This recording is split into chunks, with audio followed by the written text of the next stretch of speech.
Hello everyone, how we all doing? My name still remains Okpe Oluwa Oni, and today I'll be sharing with us something that I've been learning, and I believe that a whole lot of us really needs. We really need it, and that would be about managing stress. How do we become successful managing stress? How do we even overcome this whole stress thing? So I really need to. I really need to talk about this. I've been learning about it a lot because I realized that there are so many things that is really stressing us out, especially for those of us that are in business and also in the business of real estate. And because it's an area that I've been dealing with in a lot of thoughts. And also, okay, how do we go about this? I really don't have, this is more or less like an unscripted um, thoughts that I'm sharing today. And so in the course of this maybe series, so I'm going to be looking at how stress impacts us in our work and examine how it affects both our body and mind. And a lot of people don't realize that there's a synergy between our body and also our mind. Okay, so there's a synergy between our body and our mind. So how does these two work together is very important. Then number two is how stress can influence our thinking, feeling, and behavior, and how it can have adversely, affect our physical health and well-being. So another thing that we're going to be learning: your physical health and well-being. And in the course of I'm shooting this video on a Tuesday night, and I'm going to be uploading it immediately after this video. I was supposed to have uploaded it. I think I can't even remember. So I'm shooting it right now, and I was supposed to have uploaded this since Sunday, and now another one is due for today. So I'll be uploading it right now. So I've skipped a day. So and something happened over the weekend, and on Saturday I went to visit a family member, and that family member had a little health challenge, and it got me thinking. On Sunday, I also had an encounter with somebody that had similar health challenge, and these two incidents just got me thinking that okay, these people are in this particular age range. There's this popular stuff about our body, our mind. When you start getting to 30, start getting to 35, or you start getting to 40, and all of those things. But now, when you have overcome that state and you are now in your 50s, 60s, there's another dimension altogether when it comes to stress and all of that. And so, in this course of this training, we'll be looking at how stress even affects our mind as a whole. Okay. Then how can we relieve this stress and improve our well-being, both physically and mentally? So how can we reduce this stress? How can it reduce it affecting our mind, our health, and our well-being? And also uh, how to realize the link between our thinking, positive thoughts, and also balancing it. A lot of things are happening in the economy right now. If you just open your TV or go on social media, you see a whole lot of stuff happening, jamming left and right, and all of that. So all of that too is something that we really need to pay a lot of attention to. The number next is that we're going to look at how we can stay calm and focus. Okay, so you can stay calm and focus. That's the thing. But this is where I'm going to be starting off tonight. I have been thinking, and I the thought never left me. My father grew up in the corporate world. I mean, one of the top pharmaceutical companies in Nigeria, and he grew up in the time when all we had was landline. There was no cellular phone. It was working rather. I mean, to talk about how you grew up or when you grew up was another different ballgame entirely. But there was no, all we had then was just landline. There was no cell phone. There was nothing like internet. In fact, computer was just being introduced in the corporate world. All they had was typewriters, paperwork, fax machine, and landline to do all of those things. And in a way, the pace at which communication had been received and had been digested then was slow. And I just begin to think that the more the the more we improve and increase the rate at which we communicate, the higher the level of stress that, as statistics have shown it. So we improve, we have better means of communication, faster means of communication, but we have now high level of stress, better means of information, high level of information. Now we have high level of stress. Okay. For instance, now somebody posted a video today, and he said he woke up very very early. He said as at 5 a.m. he was already at the filling station, and he was shocked there was no queue. And the reason why he had to go to that filling station very early was because he watched something on social media that there's queue, there's going to be scarcity, and all of that. And you know something? The same thing happened to me. Immediately I got to the office today, I just told them, I said, see, guys, go and fill up my car. I have a lot of places to go this week and all of that. So these are things that indirectly and indirectly stress is us a whole lot. Okay. So we need to really, really, really think about what pumped us up, what are the things that are really the stressor for us. We really need to be giving attention to most of those things. So, and the internet has transformed the pace of communication. And research has also shown that there's limit to what our mind can conceive in terms of the pace and the rate at which, because the pace and the rate at which our mind is processing information is something is really, really, really mind blowing right now, and it's affecting our thinking. It's affecting a whole lot of stuff about us that we are not even paying adequate attention to. Okay, so where am I going is that internet has made. You can literally be having meeting with people in different continents right now, different time zones right now. There are people that I know that are practically not sleeping because there are different time zones that to be making communication. You know, is really, really, really, really, really crazy. And what this is breeding, the effect, we are just crashing the surface of the effect. And that's just the reality. We are just what?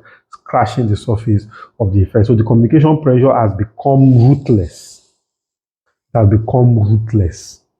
So people, mails want mails to be delivered. You want mails to go on time. You need to reply those mails. As you are not replying those mails, somebody is sending you a WhatsApp, go and reply the mail. As you are replying the mail, somebody is calling you. So the pressure, the pressure is something else. The pressure is something else. Okay. So because of communication is easier, it has birthed more stress. It has birthed more stress. In fact, we barely sleep. And that is the truth. We go to bed, but we barely sleep. That's the reason why you see people that are on bed 4 hours, sleep has not come. You know, there are so many scientific proofs and all of those things to some of these things. So some stress as a result of communication overload and is one of the main challenge that we are having right now. In fact, if I'm going to title this video, I'm going to be calling it communication overload and stress. Okay, stress as a result of communication overload, because we are just bombarded left, right, and center. And so, simple way I've been able to, and based on some research and some available information, is that you allot time for everything. You don't, one of the things I did of recent, very simple stuff I did of recent is that, okay, I put all the things that distract me on my phone, I put them somewhere. They are not before me. So it's not, before I will get to them, I need to open like 2 or 3 folders on my phone before I get to them. And drastically, we dropped my consumption of social media by 50%. Okay, of course, it also affected my ability to post regularly, right? So it has its own advantage and disadvantage. And that's okay. Now, what I need to do is to time my posting and all of that. So communication overload can be crazy. It can mess up your sanity. It can mess up a whole lot of stuff. It can really, really mess up a whole lot of stuff. And just what time do I attend to WhatsApp? What time do I even attend to phone call? What time do I attend to a lot of things? It can really make one to be on the edge. That's one. It can also make one to be be have some measure of anxiety. You are like, what will this person say? What will this do? What's going to be the response? What's going to be no anxiety is like you're anticipating what is not, right? Basically, you are just anticipating what is not. Anxiety and all of those things. And these are stressors on their whole, by themselves, okay? Yes, communication is good, but communication overload is what we are really looking at. And in fact, lack of communication too can make you to be in the dark. I remember a friend of mine was sharing something, he said many years ago, about 15 plus years ago, he said he went to serve, and he said he served somewhere in the remote place in Ebonyi State. And it was when people were going for mass one morning that he realized that that day was Christmas. He never knew that that day was Christmas. He said because he didn't buy calendar, and then there was no mobile phone access to everybody and all of those things. Internet was not available and all of that. And it was like, oh my goodness. So my people will be dead worried at home. So they had to pack his bag on the morning of Christmas, move to the park, and he was the last person to fill a particular bus and head home, and he was able to do Boxing Day with his family and all of that, so that they won't be worried. So communication is good, but communication overload has been the cause of stress. So lack of communication, being in the dark too, can cause stress. You don't know what's going on. You don't know who is even alive, who is dead. You understand? And because you lack some of those information, especially when you are coming from a place of knowledge, power, and all of those things. Now you now lack those information. It's almost going to be like, what's going on here now? What's really going on here? And all of that. So one must really one must really be very careful, and managing your ability to take on information, and your ability to unload unload that information, to load up information and unload that information. And sometimes some information, take for instance, I don't know whether it has happened to any one of us before. We wake up very early, because most of the time now we wake up with our phone. Phone has replaced your wall clock, your alarm, and all of those things. And you wake up very early in the morning one day, and you just realize that and you read the message, you woke up joyous and all of those, just read the message, and it spoiled your mood. And it affected the whole day just because you saw a message. Imagine if you made up your mind that you were not going to react or respond to any kind of message. Okay? So that too is very important, and something we really need to pay attention into. Speed can be good sometimes, but at the same time, it can be dangerous. That's why we always say overspeeding is dangerous. Okay? Is there any human limit to the rate at which you receive communication? Yes, there is an human limit to the rate at which you release information, receive information. Mind has not been trained, okay, to because we don't receive information by what we hear alone, also by what we see, by our environment. For instance, now my AC is working. If I put off my AC right now and I'm talking, my body will generate more heat, and there's tendency that it will affect the way I speak right now. So it will affect the way my brain processes the information that I'm ditching out right now. So it will affect a whole lot of stuff, okay? So that is very important. There's human limits. And because we are receiving this information, and we are also expected to react.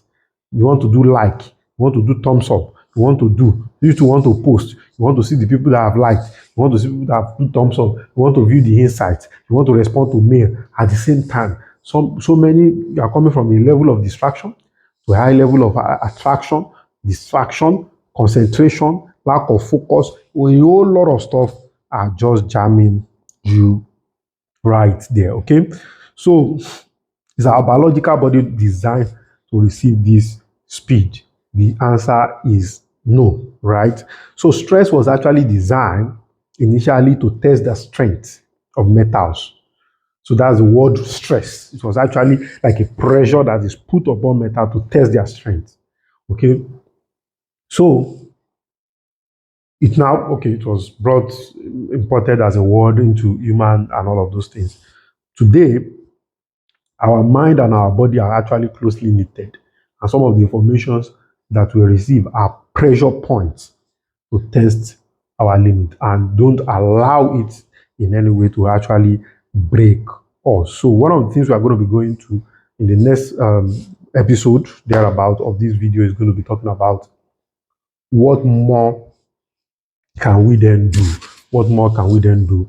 So how, because our body and our mind are closely knitted together, what more can we then do? So because our body, our mind are closely knitted together, so there are information that you just receive and it just affect your health. I mean, have you received information before you were not planning to go and purge, and all of a sudden your whole body system just scattered? Okay, so our mind process information, solve problem, while our body carry out actions physically. So we receive information, we solve the whatever problem, whatever things that are being passed down through that information, and our body what carry out the actions. Okay, you receive an information, anxiety setting, your body, your heart is palpitating physically, just because you receive an information that triggers some chemicals and neurons in your mind, and all of a sudden you have anxiety, you have running stomach, you run to the toilet, and you start purging, right? Look at one information, maybe you read a sentence, and you just become destabilized physically. So they are what? They are closely knit together. So we can change the way we respond to stress, right? We can change the way we respond to stress and situation by changing our perspective of situation and also stress. So one of the things I've decided to do is that anytime an information gets to me, I don't react immediately. I try to soak it in and see it from different perspectives. It always makes me slow, and my reaction level sometimes is very, very slow, but it's in a way it has helped me to become a better person in the long run, and it has helped me to manage my own level of stress. Okay, my name still remains Okpe Oluwa Oni. So what I want you to do right now is to like, share, and subscribe. Okay, thank you very much. Bye for now.